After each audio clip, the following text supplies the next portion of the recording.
Hey guys, and welcome back to another great episode of Pardon Our Honesty. I'm Tiffany, I'm Megan. and I did that kind of weird. What was that? I know.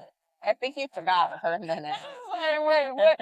That was a little weird. Anyway, Forgot. today we talking about again whatever we want to talk about. Yeah. And so the first thing we talking about is are you gonna try the new ketchup smoothie at Smoothie King? Okay, so I need to look this up. We were talking about it briefly before. Mm-hmm. It's that Smoothie King. It's a legit ketchup. Okay, but look at the ingredients. Look at the ingredients. So I thought, who in the hell in their right mind would want a ketchup smoothie? I don't even like spicy ketchup water, and that's a Bloody Mary to Oh, me. I was like, But the okay, ingredients don't say. acai sorbet, Mm-hmm. apple juice, strawberries, and raspberries. Okay, why in the world would we call this ketchup? It looks horrible. Hey, because it's red. It has no Tomato ketchup in it. and there's no tomatoes in it. There's no tomato. It says in tomato ketchup smoothie. ketchup smoothie, but there is no I tomatoes. didn't see the tomato. Acai sorbet, apple juice, strawberries, and raspberries for a perfectly sweet and tangy tomato-forward flavor. Okay, I could see how the raspberries, a little tart, and the strawberry could mix together. But how?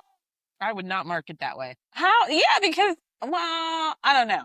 I mean, It some is people catchy. talking about Yes, it. it is catchy, but then you're misleading people by saying like it's Heinz ketchup. Like, honestly, smoothie. I would probably try that, Good. but Absolutely would. the Heinz ketchup, I'd be like, no way.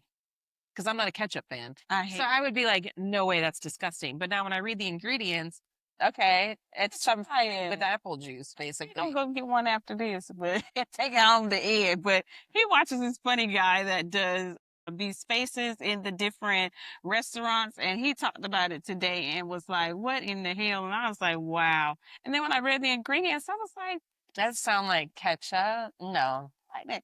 All right, so the internet being on But see, fire. that's how marketing, I guess, works. Yes. And so I follow this guy on Instagram.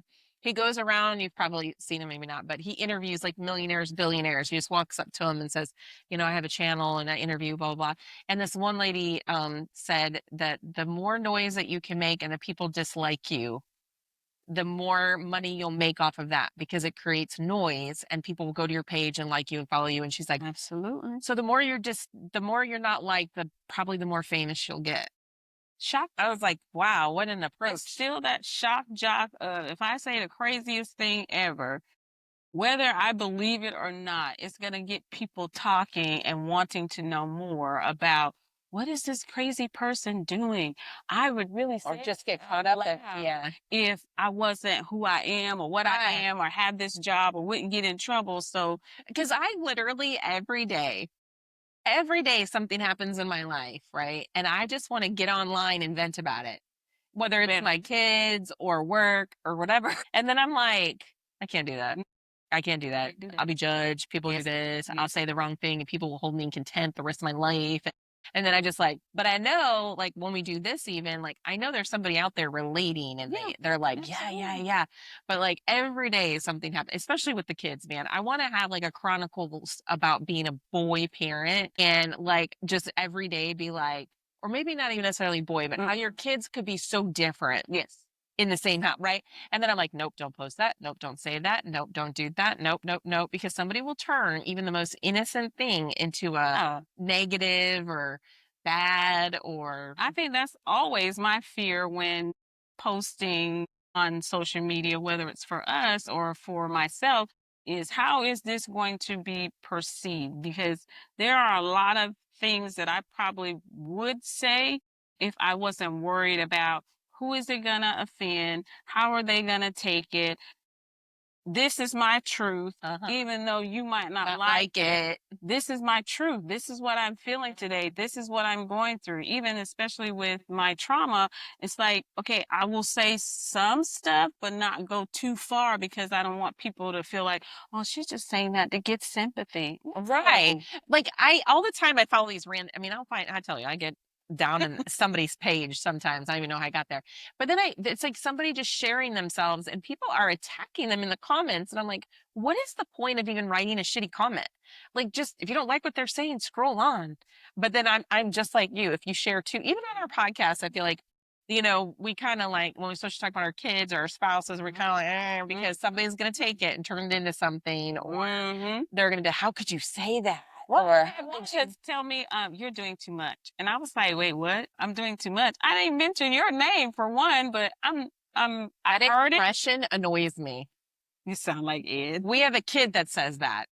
"You're doing too much." Yes, I'm like, then you need to let it go. And I was like, "Well, this not for you. I understand your perspective. This not for you though. It's for me. So right, no, I'm not doing too much. I'm doing just enough that I'm comfortable with, and I'm gonna keep doing it whether you like it or not. right. Sorry."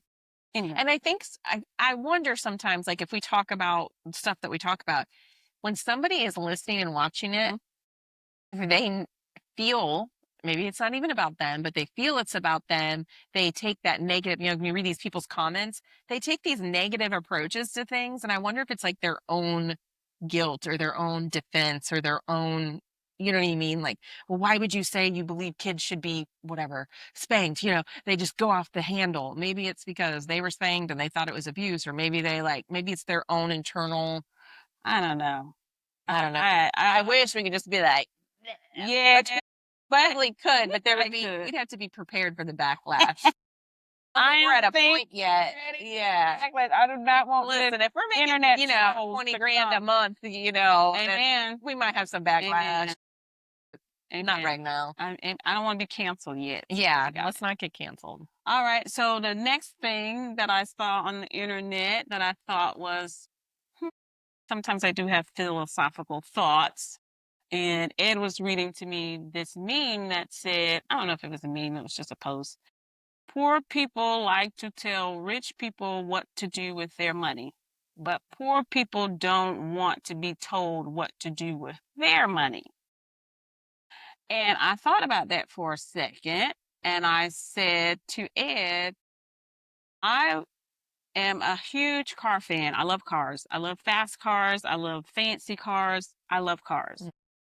My dream car is a Porsche Cayenne, Panamera, or 911. I know I said three, but I really like the 911. Nothing in me at this point in my life says, Tiffany, you are rich enough, and people call me rich all the time, which I don't believe I am. You're rich enough to go buy that car. And I'm like, that would be a poor person's decision for me to do that because I am not financially in a position to have an asset that's going to pay for me to have that 911 and not have to go to work every single day. So for me, I do notice all the time when I see one of my favorite cars go by. I also love a Land Rover. Who's driving that car and where is it parked? Because I've been in some really interesting neighborhoods. I'm not Mhm. going to, they weren't very nice. I would not live there. And they had a G-Wagon in the driveway. And I'm like, what? Why do you have a G-Wagon when that G-Wagon is more than your house? It's what people value. But you want me to use my tax dollars to assist you with basic needs on a daily basis. That is not okay. And so I do agree with that statement. Yeah. And I think a lot of people speak where they feel like you owe them something sometimes. Like if it's a family member or kids, Yeah. or it comes from a point of like, well, you have enough money, so you should do this, or you should do that, or you should help me, or you should do like that mindset that money is just like, I mean, and I see that amongst people, like Mhm. the way you spend money. Like, Yes. like you said, if you're going to have a nicer car, better than a home, better than your clothing, better than all these other things because the car means something status wise Yeah. to you, well, then I think your priorities are Yep. backwards. Because for me, I mean, you all know me in this car thing. I love bougie cars and but I've had a car for 7 years with no Yes. payment and Yes. it's dying and I need to get a new car and I refuse because I'm like, I don't want a car payment more than any of my house payments. Like, and it's just a struggle. But I think it's a different perception of money. Yeah. And I remember one time when my ex-husband's mother, we were young, married, 20 something. And she said to us, you want what we worked 50 years to get, and you want it at 25. doesn't work that way. It does not. And I get that there are ways for you to go make quick. I mean, with OnlyFans now and Instagram and TikTok, people are making money sometimes faster than whatever. Yes. But in reality, I can't have what you have at your age when I'm 20 or No. 25. No. I've not even put the time in. No, because I don't even, I would have never, I still don't consider myself rich. A lot of people tell me that, but I don't consider myself rich. I consider myself a person that made some conscious sacrifices when I was younger, driving the beat up car, working the two jobs, deciding when I was a young person, this lifestyle of living off public assistance for 30 years is not a good life. It's you're living in some of the crappiest places around some of the crappiest people in the world for that amount of time while you're just waiting for a check to show up that doesn't even carry you through the whole month. Why do I want that for myself? I don't want that for myself. So let me go figure out what kind of job I can get that will at least provide me with a good life, a decent life. I can get a house or I can have a nice apartment, I can have a decent car, and I can put food on the table. After that, I met people like you that said, if you're in real estate and you don't buy it, what's wrong with you? Because I did that the first time. I never even imagined that I could buy a rental property and make money off of it. And then Ed, and then a person that we know that said, hey, you should be investing in real estate. That if I hadn't have surrounded myself with these people, then I would still probably be working every day to Just to provide. get by, Yeah, just to instead of get to by. have. Yeah. But I do feel like if you need help, sure, there should be some social Right. services that Right. provide help to you. I also wholeheartedly believe in like programs like Women, Infant, and Children because that child doesn't have a choice. Right. And so I think social programs were meant to give the child of that situation A at chance. least a leg up to say, okay, we're going to help take care of you because we don't want you to end up in foster care or to have a bad life, but it should be a limit. Yeah. It should be a And I limit. think it should be monitored because from our experiences, I think we've talked about this before. We've known where people get like food cards and they go sell it. They sell it. They sell it for drug money. They sell it for money, and people will take it or give it to, like, I think it does need to be monitored, to the people who do utilize it and, want it. But I also think in a way, multiple things, I think. One, there's a cycle and what you stay in, what your parents teach you, the environments you're in, the cultural things that are associated with it. Oh, if you're white, you're assumed to be this. If you're black, you're assumed to be this. If you're Hispanic, you're assumed to be this. And then you just stay in that Mhm, mold instead of saying, well, no, I'm going to break that mhm. mold or I'm going to do something different.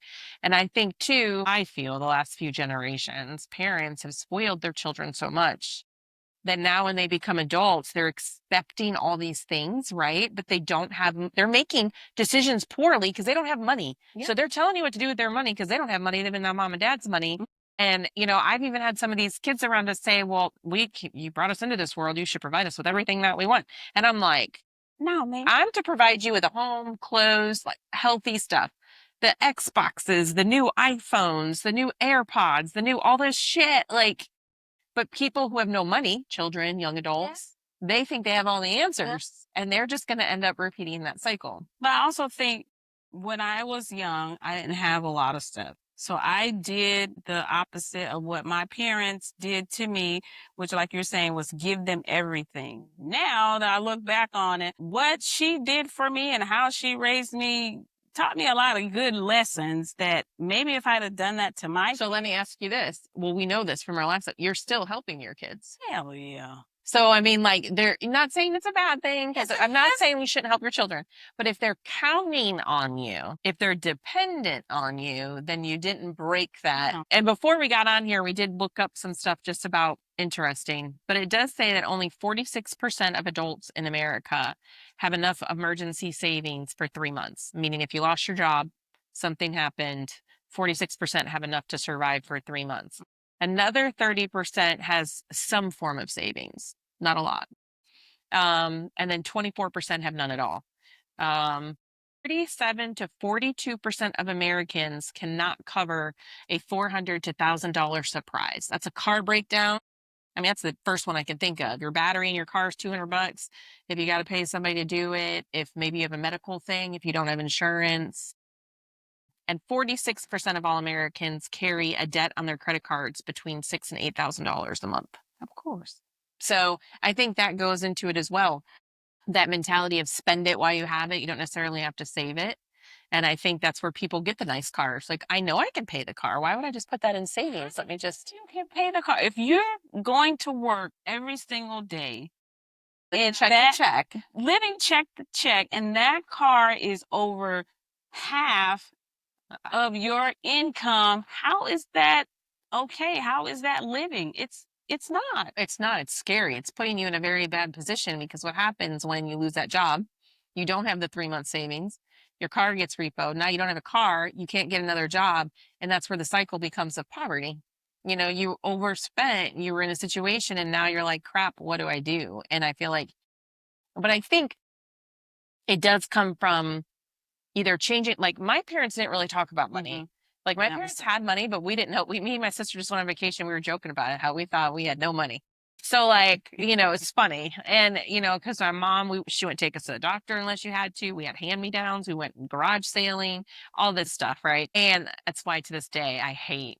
So I cannot And go I to thrift love stores. I can't.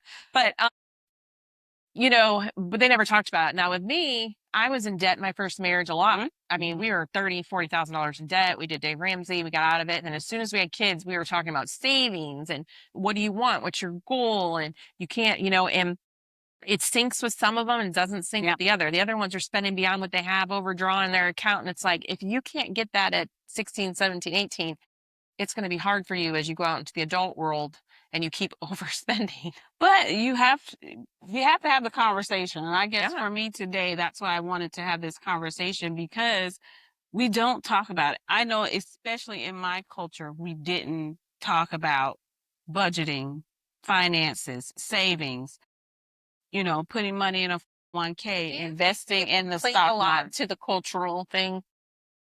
Like our culture doesn't do this. Our culture didn't talk. Some people use it as a crutch. Some actively go out, look for the information, try to apply it to themselves. There are other people that got the information, figured it out, and are trying to share and give back. Ed listens to countless people that look like us, that talk about money, talk about the Bible and money, talk about. So let me ask you this though. But I would have never Let me got ask you, into that without him. why does it matter that they look like you? Does it matter that they look Like like you, me? you said they look like us. Yes. Where for me, if I want information on something, I'm going to get it from whoever's the successful person I'm getting it, black, white, orange, Japanese. So like I feel like sometimes that's the different perspective. Like, Yeah. okay, like you hear the white man, whatever, okay? Yeah. So if he's doing what you want, why are we not researching what he's doing? I think it would be the exposure. I think I'm going to seek out people that look like me first. But I did do the Dave Ramsey. I was in the military. And so I think for me, I got exposed to all kind of different people at a young age. And so I was never necessarily just drawn to my culture. I was an exchange student in high school, went all the way to Canada, and I stayed with an Asian family. And to me, that was like, wow, they do this, they are different, and they okay, they like me. So I had to get that in order to be open to any and everything else. But I do feel like my kids, if they were looking for give me some advice, I don't feel like they're gonna come to us, even though A lot of kids don't. we aren't bad people. We kind of figured it out and learned lessons, a little bit smart, but those people are there. So I don't feel that you have the excuse that You didn't know. I didn't know, because even if you don't want to listen to the man, there's a whole bunch of people that look like you or brown like you. Even he listened to a Jewish guy. Yeah. And they got the economy and the whole thing on lock and are successful. You have access to so many people and things. YouTube, TikTok, Instagram, internet. Like if you wanted somebody your color, not your color, you literally could put in how to help me with my finances and you would have an abundance. So I feel like some people use it as an excuse. of like, well, my parents were poor or I was raised in the hollers and I didn't get exposed to anything. Well, yes. I mean, we all are held to what we were raised in, but then you have a moment that you get to choose. I want to do different. I want to do better. I want to do more. I want to do, or I just keep using the excuse that I was raised in a holler somewhere and was never exposed to anything. Like, You can use that excuse, but it's not very valid. but those people always seem to have the biggest opinion on what you should be doing with your money. And that's the part that is driving me insane because if I can do Or it, they're mad at you for it. if I can do it, Or they're there mad at are you for it. so many other people that can do it. I do get the I'm mad at you that you kind of made it out. And I really don't understand why. Even from somebody that's really close to me, they needed money. And so I gave the money to the child because I knew what it felt like to have a need to have to pay for something Right. and your parent not have the money. Right. And to me, that was so shitty and it made me feel like I was less than a person. But on the other hand, they weren't grateful. They No. were like, They talk shit. we got to figure out how to I don't give want to her worry this about, money yeah. back because I don't want to hear her mouth. I What? remember that. Why would you say that to me? Right. And you did it out of the kindness of your heart, not with strings attached. Oh, Yeah. but of course, I wasn't supposed to see that message. I wasn't supposed to see that message, but baby, I did. And let me tell you, I didn't do this for you. I did it for Right. that child because I know what it feels like, and I don't want her to feel shitty and not have to, be able to do all the things she Yeah. needed to do because I paid the money. Well, and I think too, sometimes with money, people, the keeping up with the Joneses thing. Like if you live within your means, right? And Mhm. maybe your friends are beyond your means and people try to keep up with that. And it's like, it's okay to say, I don't want to go this weekend. No, I don't want to pay for that. No, I don't, and I think that comes into play too, that people want to seem Like they got it going on for why? right, right, right. Right. Bank account, how much money If they even don't have any, right? Because or how much debt they in you trying hear to things show about me. people who call you and like, hey, my house is being sold in foreclosure, and you're like, what? She wagging in the driveway. Wait, what? Yeah. So sometimes it's just an outward appearance. And another question Ed asked me, we were just talking about finances. He said, how many people do you know personally that invest in the stock market? And I said, what? I don't ask people about their finances like that, But I you, couldn't think of one. yeah. I If you, couldn't think of one. if you're around, that's what, to back. So one of our kids in counseling, the counselor was saying, you always need to be around people who are your age or older and doing more mature things. And that's how you grow. Don't go backwards. So Yeah. you're right. Like if you're interested in stock market or growing your finances, you need to be around people who are doing that and Yep. learn from them and Yep. figure out how to grow that. And I think fear comes with some of that too. Cause like for me, I'm like, I'd rather buy a house and put it in the stock market. But I know like my father made a lot of good money off the stock market before he passed. So like, I know that there's benefits to all of it, but I think it's fear. Yeah. Or like you said, we don't have anybody in our circle who really is into that. So we don't learn. Like if I was going to dinner with you every week and you were like, hey, we did this in the stock market, this happened, I'd be like, Yes. yes. And I'd start learning, Yeah. right? Yeah. But when you don't have that exposure, and I think that's sometimes the problem too, people stay in their circles that don't push them or expose Mhm. them.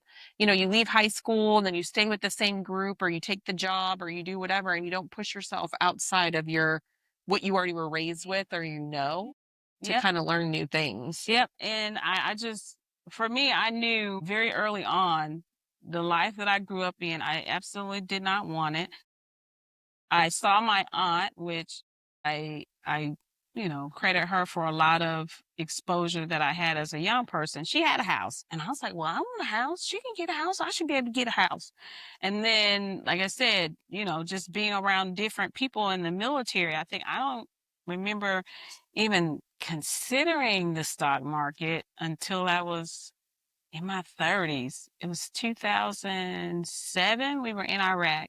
And that's when Fannie and Freddie was going upside down. And then all these penny stocks were coming out. And that's when Bitcoin came out. And I wish I had bought some Bitcoin, Jesus. But okay. I missed that. I know my but new account, and I just got said to, do you have any Bitcoin or yes, something else? There's another one. Bitcoin. I was like, no, I don't have. It's Bitcoin and something else, currency, but Shoot. crypto. Yeah, it's a cryptocurrency. I can't think of the name. Yeah, he's like, But "Do the you?" top 5, you should Yeah. have a little bit in there because what they're trying to do with Bitcoin, if they're able to do it, will make it like a worldwide currency and you can transfer money from Europe to the US and all these other things seamlessly. But yes, you need some Bitcoin. Yeah.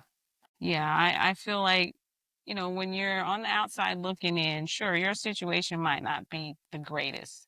You might be in a poor situation, but you can get out. But You might have to sacrifice yes. and do some things you don't want to do. I drove a hoopty for a long time. Right. I've only bought a brand new spanking car once, and that was the biggest mistake I ever made. Love name brand clothes, but I'm going to go to the consignment store and pay $20 instead of $100. Right. I'm sorry. I might buy a And nice you still purse do that. every now Yeah. and then. Yeah. It ain't 10 of them in my closet. Too, it comes down to which something we never, I mean, as a kid, my family never talked about it. And I think we talk about it with our kids, but probably not to the depth that we should. Your goal setting and your mindset. Mhm. Because like Madison has always wanted to buy a house. She has enough money now to buy a Yeah. house. She has her whole life, her birthday money, whatever has gone into savings, but now she needs a job long enough to qualify. Mhm. But that was always her goal. And one of our other kids, like a year ago, were like, "Well, do you have a goal to buy a house in the future?" And they're like, "Never even thought about that." And I was like, "Well, I mean, time is short. Yep. In reality, if you're, 15, 16, 17, in 10 years, you're gonna be 28. What's your goal? How are you going to have a house? How are you going to, so I think a lot of time is short term thinking. Mhm. I want those shoes at the mall and not the, I want to be able to buy a car if this car breaks down, or I want to be able to buy a house, or I want to, and I think that comes from what's instilled in you too. Like if you never heard your parents setting goals and sharing it with the family or doing, and then you're not with a partner who does that or something, then you're just kind of always stuck in that paycheck to paycheck to paycheck. Yeah, I don't like the paycheck thing. It really sucks. But okay, I mean, you most of you us have have to been there, you right? have to Yeah. get through it to realize, okay, things can be better if at this moment I sacrifice and not do those things that I see everybody else on TikTok going out to buy the latest new shoe or the latest new whatever when I don't even have enough money that if I got fired today, I could pay my rent for the next 3 months. And so for me, if I buy something, I need to have an asset, which is not a car. It's not necessarily my primary house. It's something that's paying me back. I put money into it. It's going to pay me back. So I have free cash besides my paycheck to be able to Yeah. pay for that thing. So that's what I would say. If you don't have an asset to help you buy that new fancy Maserati, probably should leave it on the lot. And a Fiat might Kids, be okay. we tell the kids all the time too, like get a side hustle. If your paycheck just covers your bills, then go get a side hustle. Mow lawns, pick up poop, waitress. I mean, do a side hustle 2 days a week. And that a little extra money then could go buy you those shoes or that, whatever. Just because you have a 9 to 5 doesn't mean that has to stop at 9 to 5 if your goal is to get to this. And that's like we try so hard to tell our kids to not use credit cards. I mean, we are like, Oh, if you can't pay cash, you don't need it that's because true. I can see some of them. Just wilding out They'll with the go, credit yeah, card. and they'll be in debt the rest of their life. That cycle, and it's like, 20%, yeah, 28%. Do you know how much that is? that you're just giving away. I borrowed $100. Now I got to pay you $128 the next month. And if Mhm. I don't pay that $128, Then it's even it's going to be another $28 on top of that. and your late fee and yeah, that's the debt cycle. Yeah. I don't understand it. Yeah. I don't like That's why I young think like people we giving talked credit about cards. last session is that they need to go back to like a financial Yes, literacy class in high school, yes. balancing a checkbook, even if we don't use checks, but balancing your Mhm, bank account, mhm. understanding a budget. Because I'm sorry, I'm not taking advice from somebody less than me. And poor people can't tell me what to do with Mm, my little rich money. I'm sorry. You yeah, didn't work hard to get this money, so I don't want you to tell me about my money. But I can give you some advice yeah, of what what you you can did. do, what Yeah, things you can do to help you to get to what you believe in me as a rich person. right, So you can say to other people, you don't tell me what to do with my money. right, I was in the military. I also had a second job. right. And I also think though too, like taking it like, okay, you like cars, right? Uh-huh. I could give a shit. So like you might say, hey, you should get this car or that car. I don't care because I'm not a car person. I need from A to B. Yes, I would love a bougie fancy car, but really my reality is I want to be able to pay cash for it or pay it off in 18 months. Like I can't. But if we go to travel, I'm gonna want the nice room, the nice this, the nice I don't want to be like, I don't know if I believe that about you. about the traveling. Yeah. The only thing I was cheap on was the airline tickets because I was not going to pay first class. Okay, for a lot of people, I mean, that's different. Our Okay. Airbnb, I cannot do first class. Wasn't like super fancy though. It wasn't fancy, but we were in that little town. I mean, I don't think there was fancy in that town. And we did all the trains and we did all the things and we paid for all that fancy, but I didn't hold back any expenses. We did everything. I mean, I was just going through my bank account and my credit card statements for my tax guy that I finally got. And I'm like, all this stuff for London. I said, well, shit. You looked at some houses over there. We looked at some houses over there. Amen. So, like, I think it depends too. Like, what do you want to spend your money on? Yeah. You know, some people love, you know, clothes, you know, and they would spend $1 million on clothes and they don't care about their car. But I think you still have to have the means for it. Like when we travel, I try to like make sure we don't say we can't afford that. I mean, the only thing I'm a little on is food because we eat so much as a big family. And I'm like, let's get stuff at the Airbnb. But if they want to experience something, I'm like, cool, let's do it. Let's do it. Let's do it. The only thing I will not spend money on is first class tickets. Wow. Maybe one day for me, because our airline tickets alone would have been like 40 grand for 6 of us. I wish I had gotten first class tickets on that trip and my last trip. Because sitting in the back of the plane, looking at, it was awful. You guys had that front row. You had that front row with you, but and I came and visited you over there. On the way back from the trip I went for my birthday. Yeah. That was horrible. It was horrible. Well, yeah, I guess it was horrible. I wish I had bought first class tickets, but we learned the lesson. But you can start learning to join the rewards thing, so you can get the upgrade. It's not a credit card. It's just the awards. No, ma'am. No, ma'am. So I follow this group. No, ma'am. No, ma'am.